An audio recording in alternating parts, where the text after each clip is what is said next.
whatever you do, don't fall asleep.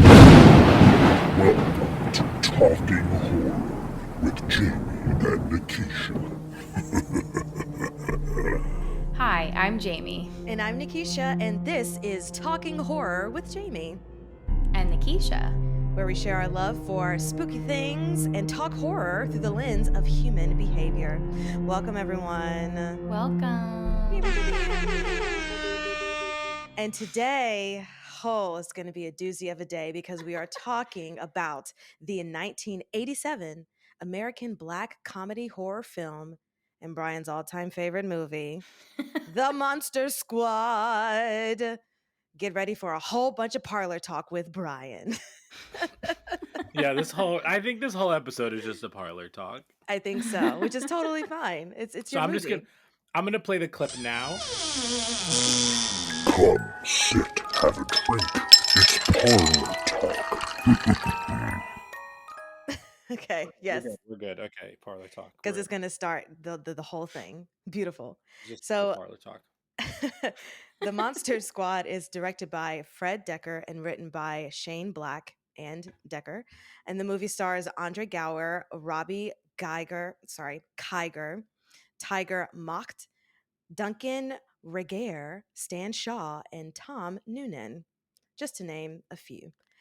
And obviously heavy spoilers for the movie The Monster Squad, even though this was in 87. So, maybe watch this if you haven't. It's a good way to get into the spooky season. And Jamie, can you tell us about any trigger warnings in this movie? There is foul language in front of very small young children. Oh yeah, there is. So much. And discussions of genitalia on monsters as well. Oh, Yeah, there is. I don't even know. Are there any other trigger warnings? I mean, people explode. into Yeah. pieces. Yeah. Yeah. Oh, I mean, I guess like fighting, parental fighting. Oh, yeah. Mhm. If you don't like that, I mean, it's just a lot. Tension in familial Black, relationships. yeah. There you go. Blackmail with photographs. Oh God, Ooh. misogyny at Weirdly its best. sexualizing Yeah. teenagers. Maybe this isn't my favorite movie anymore. No. I'm rethinking things. I mean, this is classic 80s everything. 80s camp to the upteenth degree for sure. Ooh. So we'll get into all of that. But before that, producer Brian, tell us some things. Yeah. Hey everybody. Happy October. We have a lot of stuff going on. You can follow us at Talk Horror Pod on all social media. I want to lean into TikTok and Instagram. Those two things have a lot more than Twitter, if I'm going to be totally honest, but you can follow us on all those things. We're doing some fun things over there. You can also celebrate Halloween in the spirit with these episodes. Again, this is my episode. Nikisha has one. Jamie has one in terms of our favorite movies. So we're doing that. Let us know what movies you like and you would like for us to cover in general. TikTok, anywhere, and write us reviews. Thank you. That is all. Thank you and goodbye. Yes. So before we get into this, and I know Brian is just itching to do that 2-minute plot summary of the Monster I have Squad. foot fungus. That's why I'm itching. Oh my gosh. I'm just kidding.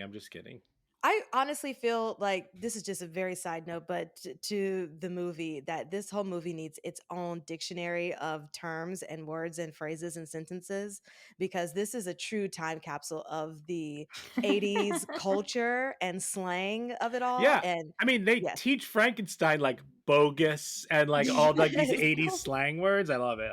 Anyway, sorry. Yes. But I will say, to our segment of what have you watched this week, I just have to say that I did not heed your warnings, guys, and I watched The Boy 2. Oh! Brahms, he got you. Brahms got you. Brahms! Oh, good old Brahms was Brahms. calling to me, and I had to answer the call, guys. Mm, It's streaming on Netflix, both of mm. the movies, and I enjoyed the first one, and I just Yeah. remember us having conversations and Jamie going into one of her beautiful tangents about why The Boy 2 just does not work in the universe of the characters, which I absolutely agree, but I still just had to sit there and experience it for myself. And yeah, none of it made sense. I did not understand the fact that the point of the first one, which is what you guys told me, was that the guy was moving the doll because he was hiding within the walls of the house. Spoilers if you have not seen The Boy or The Boy 2. And now The Boy 2, the doll is actually is haunted. There's a spirit inside of the doll. What's happening? Where did that come? And then they're trying to. My favorite thing though was that they were recognizing the first movie and trying to piece together like why and how the doll has been possessed, while Mm-hmm. still going with the story of her reading the articles about the guy that was hiding in the walls and was killing people and blah blah blah blah blah. But it still just made no sense. But I had a fun time because, porcelain demon dolls are my jam now, and Yeah, I you just grew wanted up to with watch them. it. I literally grew up sleeping next to possessed porcelain dolls. So, I think that's why I had to watch the movie. It's because it was because Brahms was calling to me. So I had to. But I just had to let you Oh, guys know that I watched it. Nikisha, you made my day. Oof. You made my day. And also, I love how you called it like the boy universe, like the boyiverse, like the The boy of her. BCU, the boy cinematic universe. Which is I mean, but and don't get it confused with The Boys on Amazon, because that could absolutely be its own universe of Yeah, Yeah. things, that was fair. Their superhero universe. They have their own thing, but no, this is let's change it to the Brahms universe. If we're talking about the Brahms universe, The Sure. Boy 2 does not fit into the Brahms universe. So that's all I Oh, have to say about oh my the God. Woof. movie. Oh man. I Uh, know just so listeners, sometimes we record these in the mornings because Nikisha's in Hamilton. Go see Kid. Hamilton, get your tickets. Woo. And that woke me up. You saying that you watched the Boy 2 Brahms woke me up fully. It's just so, sometimes you just have to watch a bad movie and enjoy it for how bad it is. And I think that Yeah. was just the mood that I was feeling. And so I just went with it. And it definitely fulfilled all of those things that I needed for a bad movie in Well, this horror season. speaking of the opposite of bad movies. Oh, you don't want to say continuing the trend of Oh no, Jamie, interesting. I was gonna talk about what we saw. Oh What did you my see? god. Go for it. Oh. We saw Barbarian. Oh, I was gonna Oh ask. my god. I am going to tell you nothing about this movie other Okay. than you have to see it. I Yes. look at what I did. I did not spoil this movie for myself. I went in Congrats. blind. Yes. You have to go into this movie blind. Okay. It's so good. Top. Oh. I think Brian said that it was his favorite horror movie of this year. Barbarian is my favorite Mm. horror movie of this year. I'm obviously not going to get into plot spoilers or anything like that, but Mhm, um, mhm. I that's all I'll say. Barbarian was absolutely well directed, well written, well acted. The sound cues, the cinematography, everything about it. Very well cast. Yeah, the scares. It's Mhm. fun. It's scary. It's surprising. It's I think you're gonna Terrifying. it's Terrifying. terrifying. Also, our Oh, seats in the okay. movie theater were broken, so we couldn't like lay back. So we were kind of like super uncomfortable sitting in those seats because like we were in a position that like you couldn't get comfortable, and Yeah. we're watching Mhm. this movie that's making us even more uncomfortable. I'm like, Oh, I love that. this is true torture. Yeah, I was Oh, like hiding in my sweatshirt, and it was because I was yes. like, I can't like create distance between myself and like And what's everything happening. that's happening. Yeah. Oh, that's giving me you chills, guys. I have to watch it. You know it's a great movie when Jamie and I are like sitting next to each other in the movie theater and Mhm. like we both like when you're in sync with someone else and you're so deeply into it that like you're jumping at the same times and you're Yeah. almost like it's almost like synchronized swimming but like synchronized jump scares and like and then Obsessed. and then and then the movie does a really good job of like taking those highs and pairing them with lows, so you get moments to like breathe to yourself. Don't even Um, talk about it. Don't even talk you're about right, you're it. right, you're right. But what I was gonna say is that like when we're in that zone together, like we like end up like leaning into each other at the same time to whisper like the Yeah, Yeah, same yeah. because I'm thing. hiding. Yeah.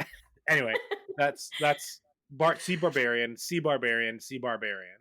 Okay, I Mhm. can't. I will text my castmates who love horror as well, and we will all schedule to see it this week. Yeah, Yes, it's fantastic. yeah. Oh, I can't It's a must see. wait. It's All also right. so nice when you experience really, really good horror movies in the theaters, and you're like, yes, the genre is continuing on with excellence, and this is wonderful. So, We oh, love can't to see wait. a thriving horror genre. Absolutely. Mhm. Has to be. I can't wait to hear what you think, Nikisha. And if you hate it, I'll be so sad. Devastated. I'll be devastated. You can say it. No more podcasting because you hated Barbarian. Yes. Wonderful. Well, let's get into everything that is the Monster Squad. No barbarians in this movie, unless you count the parents because they were wild to me. And we'll get into everything that is that. But we need a 2-minute plot summary, which will come from our producer, Brian.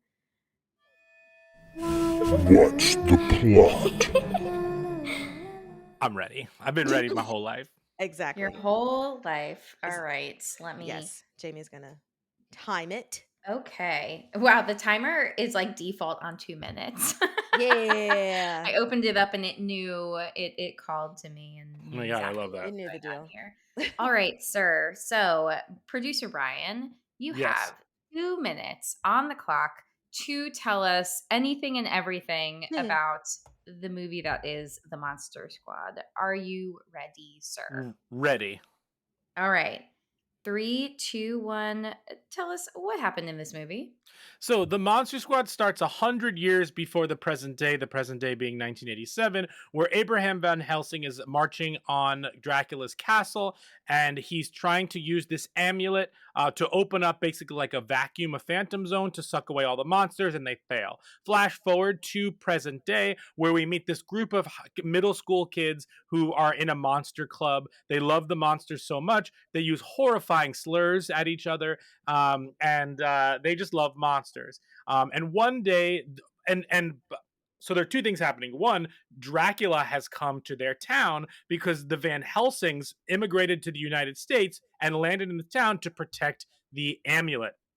And now the amulet is in their town. Dracula is calling all of the monsters together to help him to basically like destroy the amulet and make sure that they can like take over the world, because it happens only every 100 years. And it just so happens that like this is like the day that it's going to happen. So Dracula sends Frankenstein to steal a Diary of Van Helsing from the kids, which the mom bought from a garage sale from artifacts from the house that Van Helsing's had in that area. They bring it to scary German guy who is trying to translate it. They realize that it's 100 years, so they need to fight all the monsters in order to open up this vacuum. They need to find a virgin female to read the old German and whatever it is. And anyway, lots of things happen. Dracula calls little Phoebe the Phoebe a bitch. Wolfman's got nards, and in the end, they defeat all of the monsters, including the mummy, creature from the Black Lagoon, the Wolfman, and Dracula. And then Frankenstein gets sucked in, and I cry. And they all live happily ever after, because they show the military their business cards, which says we're the Monster Squad. And then there's an 80s rap about the Monster Squad. Beautiful. Excellent job, Brian. Excellent job. Man. And that's the plot. That rap at the end, wow. That's It an took me 80s out. staple. Like that's also early 90s, like Ninja Turtles and stuff like that. Go Yeah. Ninja, go Ninja, go. Great Right. film. Or Ghostbusters. It's like, Oh that's yeah, totally. Mhm. beautiful. Well, let's get into it with our likes and gripes. And Brian, you're going to start this since this is your movie. So please tell us your relationship with this movie and give us your likes and gripes, please. And now now our likes and gripes.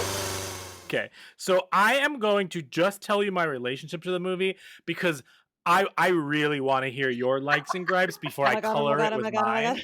Okay. Okay, so my relationship with this movie is that I watched it on VHS growing up in the early 90s because I was born in 86, it came out in 87. However, this was recorded on VHS from the TV. So like I always missed like the first 30 seconds because the recording didn't start until like the end of the Dracula transformation at the Oh beginning. jeez. So like I only till recently like that I actually watched like the scrolling credit, the words and stuff like that. Yeah. Mhm. I don't know, like I love this movie because like I watched it as a kid. I was also obsessed with the Universal monsters as a kid. And this Mhm. movie like just like fit right into my wheelhouse. I just like that the kids are like on their own and doing their own thing. It's a kids on bikes movie. Yeah. You're like, I just love that. I was just like taken by like how like nice Frankenstein was, and like I think I was also like they were outsiders. Like the kids were mean to them. Like I just like connected to that in different ways. Um, Also like Mhm. it had little boy humor. Like they kick Wolfman in the nards. Like all like I just like love that stuff. I think what I was most drawn to be totally honest, is like Mhm. Stan Winston's special effects in this, and makeup, I should say, and the special effects are like actually really good. And I would say that like they really hold up on like a viewing in 2022. Like at least the practical effects do. Yeah. Um, and the thing is that fun fact, Mhm. um, they didn't have they had the rights to those characters because Frankenstein and Dracula, like no, but like I think those are public domain at that point, or like whatever Yeah. the case was, but they could not make them look like the Universal monsters because they would have been sued. So Stan Winston had the job of like, we need to make sure that people know it's Wolfman, but it can't look like Lon Chaney Jr.'s Wolfman. You know what I mean? Like we can do Mhm. creature, but it can't look like the creature from the Black Lagoon, so on and so forth. And that's why they like look different, but like you know who they are. Yeah, I just like that's why I love this movie. Obviously, there's a lot of nostalgia. And I was talking to Jamie about it because remember we talked briefly about Hellraiser and how like Mhm.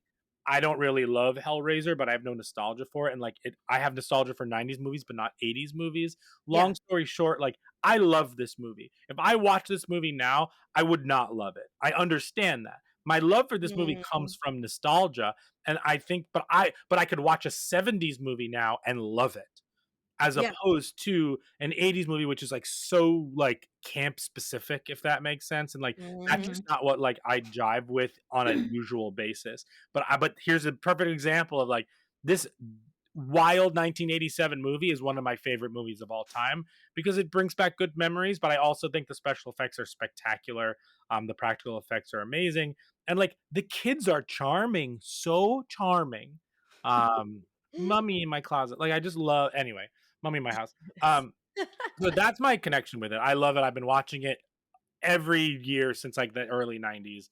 I just like it's also a cult classic, so like Mhm. the community, there's a different community now. When you say like I love the Monster Squad, they're like, oh my god, I love the Monster Squad. Like that community is also like very nice in the same way as like finding your community for um you know other shows now. And I feel like that's very common, obviously. Anyway, that's my relationship with this movie. Nikisha, Yeah. what are your likes and gripes? I'll go last. Okay, so this is definitely my first time watching this movie. And it started, and I thought to myself, what has Brian got me into? Because what is happening? Mm. But I will say that and I wrote this in my notes. I understand people being nostalgic for this movie, especially like you said, Brian, because you watched it when you were young and it was something that was just a part of your holiday season, your Halloween Hmm. season. And you like monsters. So that absolutely makes sense that the two married together, this is your favorite. And I can definitely see the little kids like crying over Frankenstein when he gets sucked into the little thing because it was Or very grown adults. Yeah, little kids. right. Let's go with that. Little kids. But you know what that reminded me of and made me nostalgic for was Hocus Pocus, because that's the same kind of relationship with Billy, um, Sure. who comes out of the grave and is friends with all the kids. So I get it. I will say though that in true 80s camp fashion, it's the whole misogyny of it all. It's the whole just like peeping in on the sister, trying to undress her clothes, and then all, like you said, Brian, the horrible names that they give each other. And I just wrote down like body shaming and fat phobia, because it's ever present. It Yeah. makes me feel so It, bad. if you watch it with subtitles, it actually calls him Fat Kid. Oh my god. And to me, I thought to myself, 80s, just a time where people, the bullying, the physical bullying was so ever present. And I think like, well, what's happening now? But it's cyberbullying on this side because, we're never really even talking to each other in the first place. But it just was wild to me how these kids are often doing their own thing, and where are the adults? Oh, they're at home and they're arguing and yelling at each other. And I thought that was just true 80s. Like the parents are, oh, and then one thing that just really, this is a super big gripe that I had. It's just, why are all the females in this movie dumb as hell? Like I can't deal with the girl who, which was a hilarious line, talking about how she wasn't a virgin. And she said that what Steven doesn't count, and it just, I Yeah. can't. Doesn't count. It's like, what are you talking about? So, and then one of my notes, it just said, "Oh, okay, this is chaotic." And I was like, "Why is the mummy in the closet?" And I have a question, because the little boy who found the mummy in the closet, was that his first scene in the movie? Because when it cuts to him being actually a part in the clubhouse with the monster squad, I thought to myself, where did this little kid come from? I didn't know he was in relation with the other. Oh, Um, that's a good question. I you don't, know? I don't, that's a great question. I don't know. Because wasn't the dog with the, I don't know. I have to rewatch it now. Yeah, because Oh, that's what I was oh. thinking. I was thinking the first time when they brought in the middle schooler to join the club and was asking him questions, I was thinking, oh, well, was the little kid maybe in the clubhouse then? Because the first time I remember actively seeing the little kid was when he was saying, there's a monster in my closet.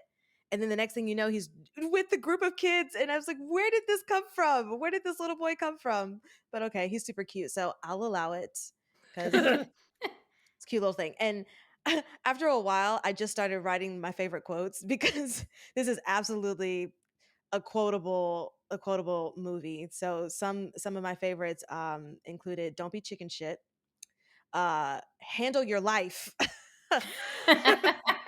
Great. And I want to just tell everyone that, handle your life. um Wolfman's got nards, which we've already talked about. Oh, see you later, Band-Aid breath. Yes.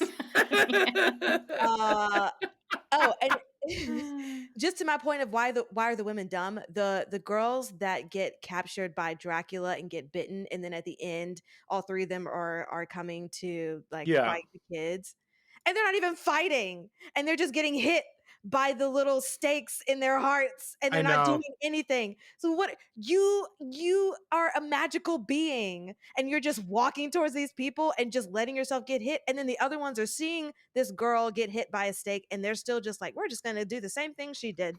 And then Sure. you die. um and the army showing up at the end, I mean, just true 80s. Like, and like I said, all of this is just 80s camp, and if you're into that, then this is absolutely a movie for you. But just the 80s overacting for me is not my jam. So And you loved it. yeah. Long story short. This was great. But like I said, I can understand why people have nostalgia for this movie, because it's a cute kids 80s movie, and it's very reminiscent of the time period. And yeah, so it's a two-way thing. If I were to watch this movie when I was younger, I probably would have absolutely loved it as well, and still would have loved it today. But watching it today, like you mentioned, Brian, it's like there are other things. There are other Yeah, things. There are things to watch. But I had a like good time. Barbarian. Like Barbarian, yes. But I had a good time. Monsters are cool. Little kids saving the day. It's all good. I had a good time. Monsters are cool. Little kids saving the day. I love it. Yes. Great. Jamie. Um, oh, this film. This is the second time that I've watched it. The first time I watched it was when I first learned that it existed Yep. because Brian told me that it existed. I literally didn't know anything about this movie until Brian like made me aware. Yeah. And then I remember watching it with him and feeling his gaze look upon me while I was watching it to see how I was like taking it all in. Yes. And I can say that this film is not for me. We're still But married. I was gonna say, was this in the dating stages? Because it's one of those like, did you have to lie and say you liked it? Just I didn't It's like- lie. I was just like, okay, that was an interesting movie. It's like the Scott Pilgrim meme where it's like, you see 7 evil X's, you're 7 evil X's. Like my favorite 7 movies, my favorite 7 movies. Oh yes. Yeah, and I mean, it's I see the like nostalgia connection because like this isn't for me. But I also don't have that much of a connection to like the Universal monsters. I don't like feel like my grouping of monsters is more likely slashers as opposed to like these traditional like classic horror villains. Absolutely. And so yeah, so like this just doesn't land for me. I don't find like I as an adult person, I don't find these things as scary. So, but I can see like if I saw this as a kid, like how would all of this be like terrifying and like kind of stand out? And I still like thinking about things that scared me as a kid, what relationship I have to them now. Like I still have a lot of admiration for like Nightmare on Elm Street and Poltergeist, which like truly rocked me to my core as a kid. Yeah. Seeing that in like 4th grade at a sleepover. And it still kind of gives me the like heebie-jeebies. But like, yeah, I think it just goes back to what we were talking about with nostalgia with Hellraiser of just like if there are these properties that like you didn't really connect with as a kid or like weren't exposed to, it's just so much harder to like appreciate them and enjoy them as much. It was fine to me, but I mean, man, I could not recount the things that took place in this movie. I remember the lines, but like I just found it very difficult to pay attention to what was going on because for me it just like isn't very compelling. I just like don't understand why these things are happening or like what the context is and that could just be because I'm having a hard time paying attention. But I like don't like why are they making these business cards? What is the point of that? That's what Are kids they going do. to hand one to each army member? I made business cards growing up. What did they say, Brian? What was your business card? What did you like on it? Like I had a Star Wars club, and I would test people to get into it. Probably because the movie they tested people to get into the Monster Club. I think I had a poetic license that I made, and I showed it to my English teacher. If she ever made a comment about poetic license, I was like, no, I have one. Absolutely. Yes. That sounds very Brian-esque for sure. Yeah, For so, sure. The kids in the Monster Squad needed to have cards. That's what kids do, especially during an 80s montage. Rock until you drop. I mean, great song for that montage. I will say that was a big like. I was vibing with that one. Yeah, great film. Anyway. Yeah. So I mean, what do I like about it? Yeah, like the kids are charming. I think that's well, some of the kids are charming. Like I liked Phoebe. I think she's charming. She almost seems like almost just too young to be in this movie, but she still does like a pretty good job for like I don't even know how old she's got to be like I don't know 4. She's just so small and like and it's called a bitch. I barely understand what she's saying. Oh man. But I don't know. This is It's not for you. gripe with That's most fine. of it. Yeah, that's totally fine. All right, Brian, give it to us. One, Stephen King rules. Two, uh, so Shane Black wrote this movie, who I have grown to love. He directed like Kiss Kiss Bang Bang, and has worked on the and him and Fred Dekker and stuff like the Lethal Weapon movies, and he directed one of the Predator movies, Shane Black, and Mm. he directed Iron Man 3. Anyway, and the nice guys. Anyway, I love this movie. I think these are my likes. I think science is cool. I dig it, man. The principle at the beginning. Yes. The effects the effects are great. The candy bar scene at the opening with Rudy kind of like making them eat it is very satisfying. Mm. Like making those mean bullies like eat it at the beginning of the movie, like I still find very satisfying. I still think Rudy's super cool. Yes. Spoiler alert for the movie Groundhog Day 7 God. or whatever it is. I love you, prove it, when he has to go to the office. Huge scary German guy, quote, scary German guys bitchin', and both a like and a gripe, like, why you gotta make him a Holocaust survivor? Because he's dealt with monsters before, so he's the most prepared for this. Okay. Yes. That always shocked me to my core, that scene when he's like, I know something about monsters, and then he closes the door and you see them And on you see his the tattoo. Why? Also, Eugene, poor little kid, is the first one to see all the monsters. The mummy in his closet, the creature in the swamp, like, poor guy. Traumatized for life. Yeah. The uncle from Napoleon Dynamite is the Wolfman. No way. Yeah, amazing. Oh my gosh. Yeah. Yeah, and then my favorite lines, obviously, Wolfman's got nards. He won't wake up. He won't wake up. Monsters hate. Let's go to the church. Yeah, monsters hate religious stuff. The fact that Horace, fat kid, had garlic pizza in his pocket to get Dracula. Oh my god! I put that in my notes. I just put in all caps, garlic pizza. Yeah. Wolf. I love the design of the Wolfman, and I love the design of the creature. Like, I love all the monster designs in this. I think that Duncan Regehr, or what, however you pronounce his name, he's one of the better Draculas to me, because like he doesn't give a fucking shit. Like he just drives into the yard with dynamite. Like, he doesn't even like park on the side of the street. He just like goes right into the yard, and when he throws the dynamite into the treehouse, and he goes, meeting adjourned. That was so corny. So good. Why does everyone have dynamite?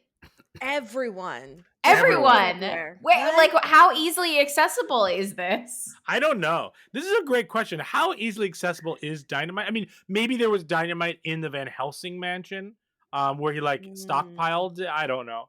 No clue. I love, obviously, the whole sequence of him grabbing Phoebe by the face, raising her up, saying, "Give me the amulet, you bitch." Also, when we were in Salem, and we went to the Monster Museum, the Count Orlocks, they had Monster Squad stuff in there, and they had a thing signed by Duncan Regehr as Dracula, and on it said, "Give me the amulet, you bitch." He wrote it out. Kudos. But Kudos when he grabs her and pulls her up and says, "Give me the amulet, you bitch," she screams, and then like Frankenstein grabs his head and goes, "Bogus." It's truly one of my favorite moments in a movie. And then another like at the end is every time I cry when Frankenstein's being pulled away. I cried the other day, yesterday, watching this, and she goes, "You can confirm." Yeah. And like when he's flying away and he's yelling Phoebe and he's saying goodbye, and then she throws him the stuffed animal to keep him company in like limbo forever. It's just like heartbreaking. He was so nice to them. Like, they treated him like a group. Like, when he sees the mask and he goes, "Scary," like I like it. Just, and then they walk like over like that 80 shot of like all them walking down or whatever. Like, I love this movie so much, but here are my gripes. Obviously, my Oh, gripes are the homophobia, yeah. the like blatant homophobia in this, because like it's not even just the bad kids using the slurs, Mm, excuse me. It's they're using it to I think one of them says like butt lovin' or something, like that was his code name or something on yeah. the walkie, or like it just like there's clear like 80s, like I mean forever homophobia, like it just like I hate it. um I also another gripe um is obviously the misogyny, obviously like the slut shaming in this movie, the fact that like Rudy blackmails her with the pictures he took of her getting dressed just to tell them if she's a virgin, like all of that is wildly yucky. Mm. I hated that. um and yeah, I don't know, it's just like, listen, all the women are poorly written in this. The best written woman is a 4-year-old, and it's not because she's a female. It's because she's just like a cute kid who Right. like actually just happens to be good in the movie. Um, yeah, but like, but I think the number one thing that stands out to me, the biggest two likes of this are how quotable this wild movie is, and the character design and the special effects. Because like even Dracula transforming into the vampire, into the bat, um whether you're seeing it happen or whether you're seeing it in shadows happen against the house when the wife comes out, Mm. like all of that is just like really great. When he's in the airplane and he drops Frankenstein's coffin down and he like turns into it in front of him, like that's real for 87. Like that's a spectacular special effect, and like I was definitely taken by that as a kid.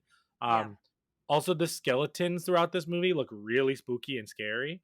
um but yeah, those are my likes and gripes for this film that I love so very much.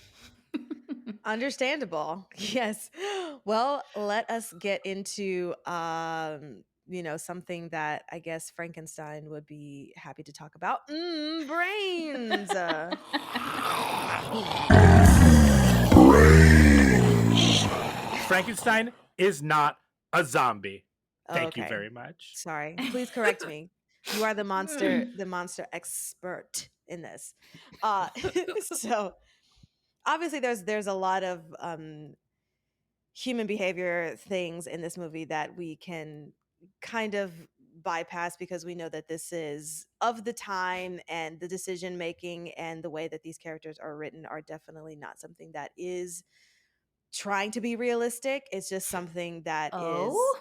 I mean, to an extent, but it's just a reflection of the time. So I give it a little bit of grace in that area, because I would just be screaming the whole time, why are you making these decisions, guys? What's happening? But one thing that really stuck out to me was just the parents' relationship, which was really wild, because the father is a cop, and we're assuming that the mom is a stay at home mom. Um, and one thing that is relatable for me is I grew up with my dad being a cop, so like I get the late nights and him having to be on call at all times for whatever situation was happening. So that was very realistic on their part. But the arguing in front, and one thing, okay, I will say one thing that really kind of broke my heart was when Phoebe was talking to the mom, and Phoebe was tucking her in to the bed to go to sleep, and Yes. Phoebe was like, are you gonna yell at him? And then the Mm. mom is like, no, I love your father. And she was like, I'm talking about my brother. Mm-hmm. And it just had me thinking, oh my gosh, yes, how much does it affect, a child when their parents are arguing, and these parents are not being very discreet. I mean, even though their kids are asleep, they're still kind of arguing and yelling. So my question to you, Jamie, all that to say, how much does it affect a child when they are hearing their parents argue? And just from the evidence of this movie, what do you think that, like, if you were there, they were supposed to go to couples counseling and they cancel it because he has to go on call. If you were their therapist and you were starting to counsel them, what would the process look like? How would you start that counseling these parents? Yeah. So the first part, Hmm. the children like observing the tension between the parents. I mean, it's not great. For sure. Yeah, like kids, even very young kids, like even, little Phoebe, like kids pick up on things. Kids are super observant. So Mm, even attempts to kind of like minimize. I mean, there's that part where she's like, "Be quiet there," and he's not. Like, there's just Yes. they're both like super loud.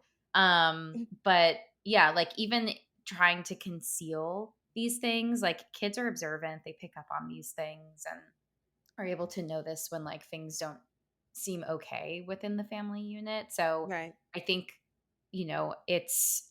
it is really challenging because it's like how much information do you want to like share with your kids about like tension and conflict that there is within the parental dynamic, and like how, I mean, I think ultimately like it's going to have some kind of impact. I think what might be helpful is like talking with them at like whatever Mm, age appropriate language can help explain what's going on, but like talking to them so that they don't feel alone or to blame. Because I think that fair. sometimes can be a sentiment of like, oh, am I somehow like responsible for this tension that exists between my parents, and like making it very clear that the kids are not at fault, and maybe even Mm, like family therapy at that point too, just so that like everybody can be collectively together and like kind of talk through with a therapist like how to communicate. um yeah. so that's one thing, but in terms of like, I will also say I'm not a couples therapist, so like, Hmm.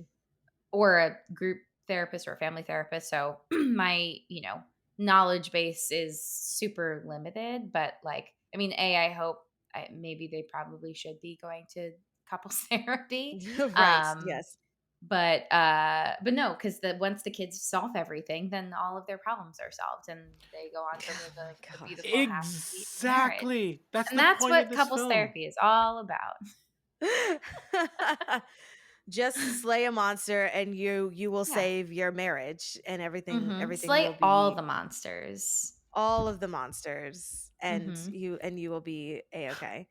It's just so Yeah. interesting too, just thinking about being open and talking about it, as far as the parents talking to kids about things. So you're saying that that would be healthy for them to at least bring up, this is, to an extent, whatever they want to bring up, but this is what's happening, just so that they're not tiptoeing around it, with their Yeah. kids, I or mean, making it. again, this is somebody who like doesn't work with couples. Yeah. But I feel like, and maybe this is just like my own like personal opinion. Mm, But like that, I feel like there's value in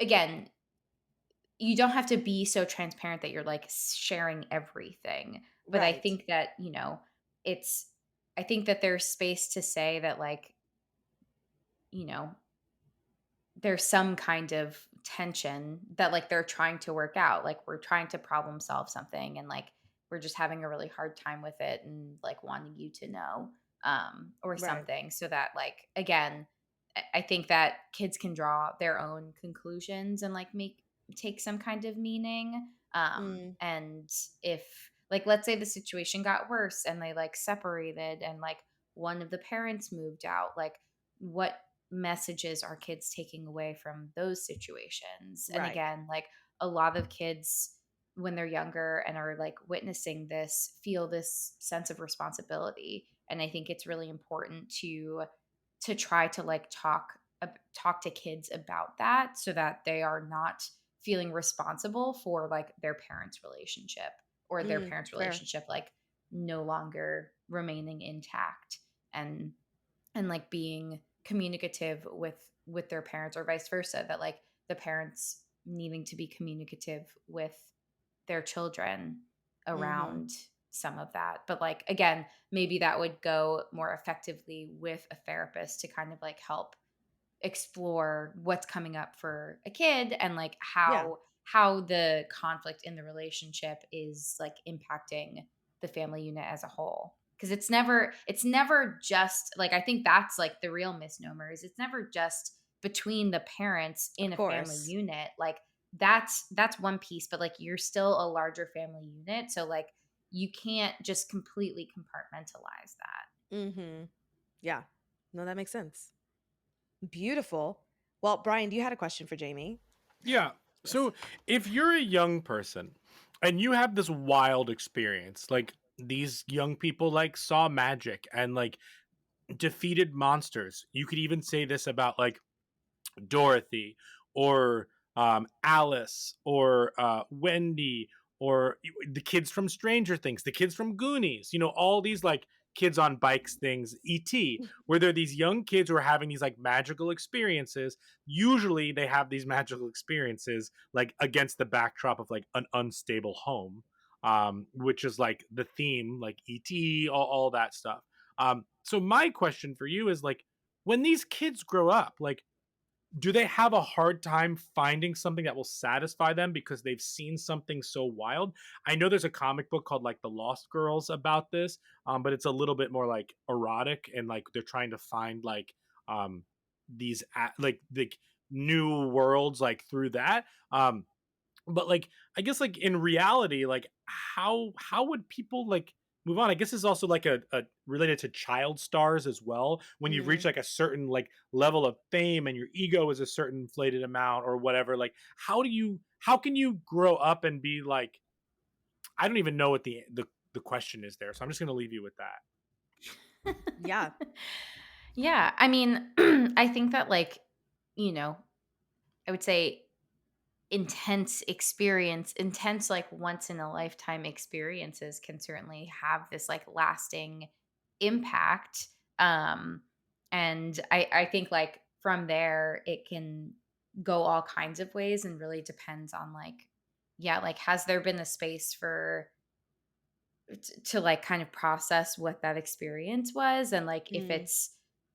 i- if it opens up this like realm of possibilities of what else could be out there and like someone becomes particularly passionate about like trying to find more of those things or like get more answers to other questions and stuff, like maybe that's one way it goes. Maybe it has like a really negative impact of like, oh, I'm never going to access this type of thing ever again. I don't Mhm. really know. I'm trying to think about it in the context of like magic and monsters Sure. and that type of stuff. But yeah, like on one hand, it's like, well, if these things exist, like who's to say that you can't continue to explore or find elements of these things? And like, Yeah. does that then like open the world up and make it seem like even more magical and like full of wonder and that's like motivating and exciting? Or is it like, oh, this stuff has been like sealed away forever and like we no longer have access to it, and like Mm. what impact does that then have on someone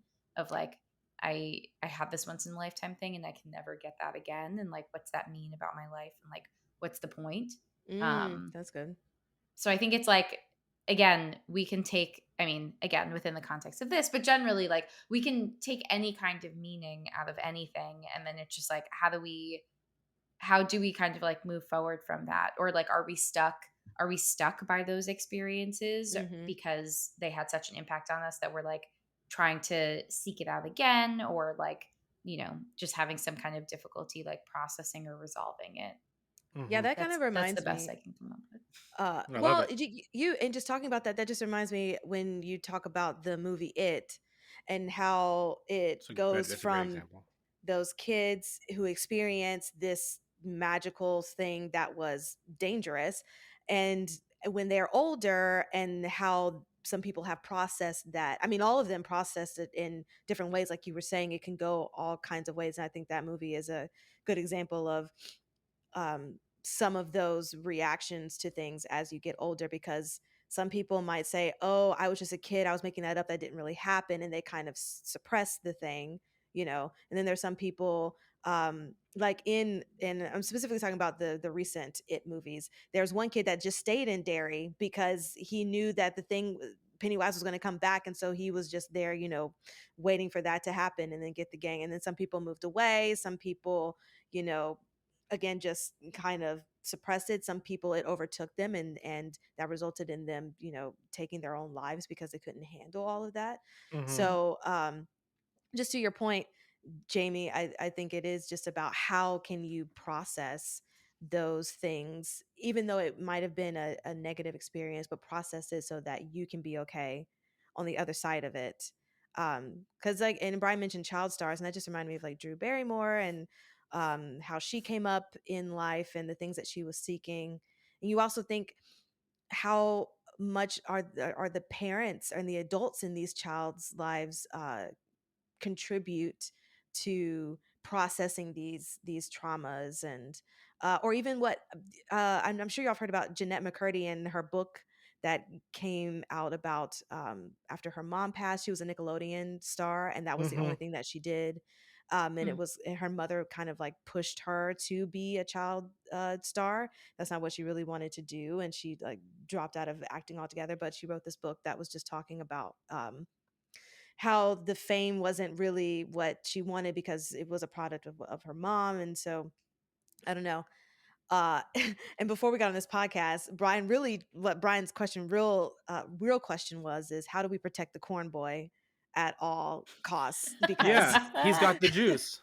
Oh yes, man. and we want to make sure that he grows up and has a healthy life outside of this. But it Protect is Corn Boy at all costs. at all costs so that he can be okay. Preserve his innocence, please, everyone. Mm-hmm. Well, I thought of this question because of them, because I saw him at like D23 like events, like Yeah. hosting like the Pinocchio like red carpet. I was like, Yep. oh no, what are we doing to Corn Boy? Already. He was at So Mr. fast. Beast's like opening of his new burger restaurant, like, and I was just like, oh no, Corn Boy. Mm-hmm. Yeah, Corn Boy. But it's the truth. It's like how are we processing this? And adults, please do your part in helping these kids also just stay kids as well, Mm-hmm. and let them play and do whatever they want and make fun puns and songs about corn without it being a ploy to get TikTok followers and views and money. It's got the juice. It's got the juice. Let the kids be kids. We saw a funny TikTok where it was like 20 years later, like it was like a fake Dateline special. It was like, Oh no. hi everyone, I'm here. If you remember Corn Kid from 20 years ago, and then like they bring like this guy playing Corn Kid as like, if you know, a 30-year-old or whatever it is. It was really funny. Oh gosh. I have to find it. But it's real talk. Beautiful. Well, are we gonna Rotten Tomatoes this movie? It's the Rotten Tomatoes game. Yes. What do you think this has on Rotten Tomatoes? What % does this magical film have on Rotten Tomatoes? I'm gonna guess 65. Jamie? I'm gonna stick with my guns. I'm gonna guess 35. Great. This has a 56% on Rotten Tomatoes. Yeah, that makes sense. And it has a 77% audience score. But the critics' Yeah. consensus is a fun 80s adventure with a slightly scary twist. The Monster Squad offers tween-friendly horror with just enough of a kick. Friendly. Debatable. Yeah, I want to say one thing before we get to the 4S's that I forgot to Yes. mention earlier. Here's something that I will never understand in movies. Why are you making an anagram of your name when you can choose any name in the world? It happened in Rosemary's Baby. It happened in this. Why aren't you just like, oh, some guy named Tim called, not like Dr. Acula? You know, like what is that? And then like Yes. the guy, and then Roman in Rosemary's Baby, like Exactly. kids do the anagrams. Like, no, why can't you just be like Frank? Like, why does it have Exactly. to anagram? Why are we like? I understand it's like easier for the plot for them to figure it out. A lot of tension, especially when he's figuring out that Dracula called like with his parents yelling in the background. Like, I think that the tone of that scene is interesting, but like. Dracula could just call and be like, hey, it's Tim. I was wondering if you had the book. It's just like, no, like, why? Why? I will never understand anagrams. Like, just lie about your name. Just lie about your name. Don't like be like, did Dracula sit there like with a whiteboard being like, okay, if I put the A here and I put the the B here, like what are you doing, Dracula? Anyway. But that's so Oof. that is very, very true. Because at that point, you just want to be found, and then that's your own fault. So Yeah. Like you want to do a meetup, like, oh, Tim wants to meet up with you he'll sell the book. You okay, great. Like wild. Crazy. wild. Anyway, that was a gripe that I totally forgot about. Yes, love it. Okay. Back to the 4 S's. Yes. Skull, scare, shakes, and suggestions. The Talking Horror's 4 S's. Okay, the 4 S's are skulls, scares, shakes, and suggestions. We will rank them from 1 to 10, and then we'll do our suggestions. Jamie, let's start with you. What are your skulls, scares, and shakes? Okay. I love you, Brian, but I'm sorry. I am giving this a skulls of 2. Because I just don't think human people do these things Mm-mm. or talk in this way. Maybe tweens talk in this way, but I surely haven't been a tween for quite some time. So Fair. a 2 from me. Scares. I also gave this a 2. Again, saw this as an adult for the first time. I'm sure as a kiddo, this is very spooky, scary, but for me, it's not. Mm. Shakes. I'm giving this a 1 because I can't even remember the things that happened having just watched it Sure. less than 24 hours ago. So I am so sorry. You don't have to apologize for anything. Thank you. Oh gosh. Still married. Right, exactly. That's what's most important. Nikisha, what about you? Skulls I also Now, gave we're a not married. You have to be very kind to this, folks. well, I apologize. I'll send you a gift basket. I promise. I also gave this a 2 for skulls. Because it just Mhm. the females Mm, got me. mm, Yeah. mm. Scares is a 1. It's not scary. But I agree with Jamie's point. If I saw this when I was younger, I can totally understand how someone can be scared. Shakes, I'm gonna give it a 2. Uh, Mostly just for the how quotable it is, because there will be things that I remember. And there was one quote that I forgot to say that I really liked when the two guys were on the plane when Dracula first appears, and there was sounds happening, and so one of the pilots goes back there to check it out, and the guy sitting still in the seat says, "Okay, I'll stay here and make spooky sounds." And that was my favorite. All right. For me, skulls, I'm going to give this a 4 because I've had experiences with monsters. No, I've had I've had experiences with like bullying and like finding your group, and like I Mm, understand what it's like to like need to create like a club of like-minded like things, people you like the same things as. yeah. um I think that was cool. I also like how nice they were to Frankenstein. um Mhm. yeah. Scares, this is a 1. I don't know if I even ever found this scary, like Mm. you know what I mean. um Shakes, I mean, I have to give this a 10. Like, I'm Yeah, required you and do. obligated to give this a 10. Yeah. This is, I think about this movie all the time. I get so excited when someone brings it up.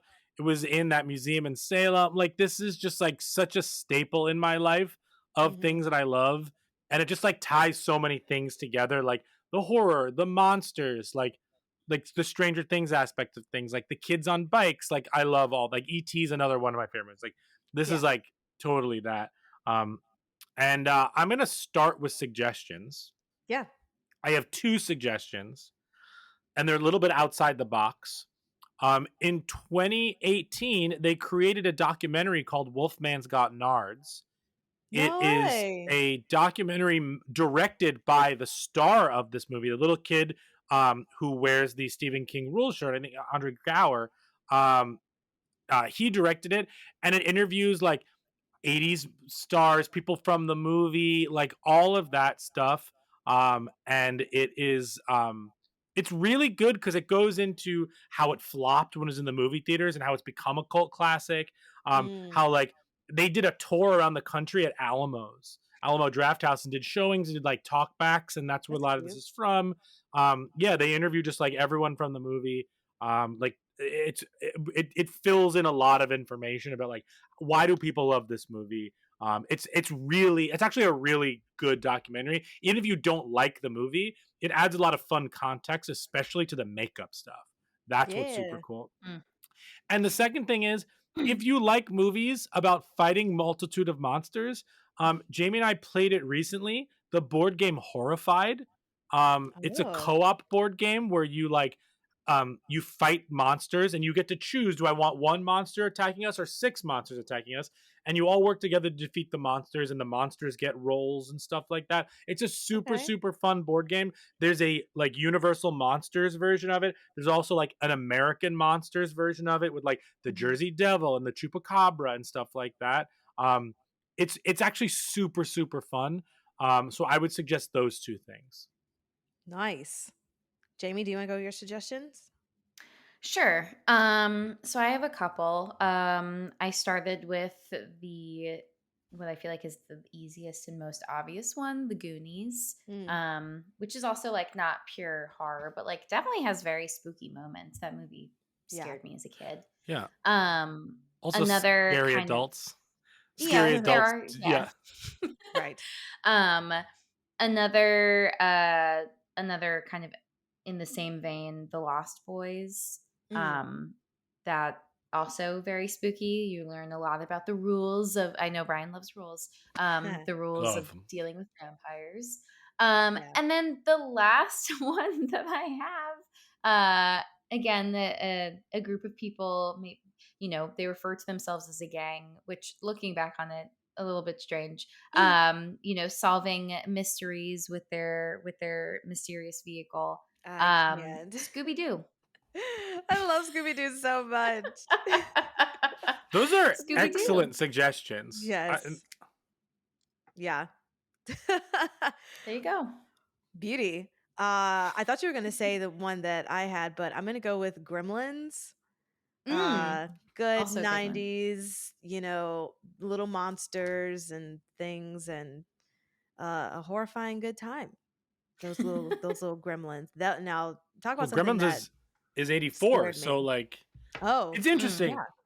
It's interesting because like you all picked 80s movies that like were made before this, like Goonies, Gremlins, more popular than this, which is obviously like why this movie was made, because like, oh, kids fighting something in the 80s, like yeah. let's do it. Like, yeah, totally. I mean, Goonies is a better movie than this. Gremlins is a better movie than this. I know. I'm gonna cut this part. No, Oh. I'm It's kidding. okay. Yeah, but I like this one because it has the monsters in it. Anyway, back to you, Yes. Nikisha. Beautiful. Well, yeah, I think that wraps up this episode of the Monster Squad, just fulfilling all of Brian's dreams right now in discussing this movie. So, discuss it with us on our social media platforms. Talk to us about it on the Instagram, on the TikTok, and watch us on the YouTubes and comment your opinions on the movies there as well. And Brian, where can they listen to us? You can listen to us wherever you get podcasts. That includes Spotify, Stitcher, Google, Apple Podcasts. Rate and review us there. 5 stars, please. And thank And you. thank you. And then, as Nikisha said, find us on YouTube. All these episodes are with our faces. Hi, YouTube. Yeah. And I also want to thank both of you for watching this for me. I know this is not for everybody, and I know Jamie was not like thrilled to watch it again, but she loves me, and you love me, Nikisha. Yes. And we I got you. really, I really listen. It's tough to watch some of these movies. I get that. Same for me, but I really appreciate you spending an hour and 20 minutes or whatever it was watching the Monster Squad. Thank you. Yes. Well, y'all watched Wrong Turn for me, so we're we're even with that. Brian, leave us with your favorite quote from the Monster Squad, or a few, whatever you choose. I mean, the two that will forever be associated with this movie is, obviously, give me the amulet, you bitch, Yes. and kick him in the nards, kick him in the nards. Wolfman doesn't have nards, kick him in the nards. Wolfman's got nards. Wolfman's got nards is the quintessential line from this movie. Absolutely. It's a good time. There are a lot of favorites, but that's a good one. Mm-hmm. Wait, what was yours, Nikisha? Get your life together. Yeah, handle your life. Handle Brian. your life, Handle your people. life. Handle your life. Oh, thanks, guys. Bye. Bye. Bye.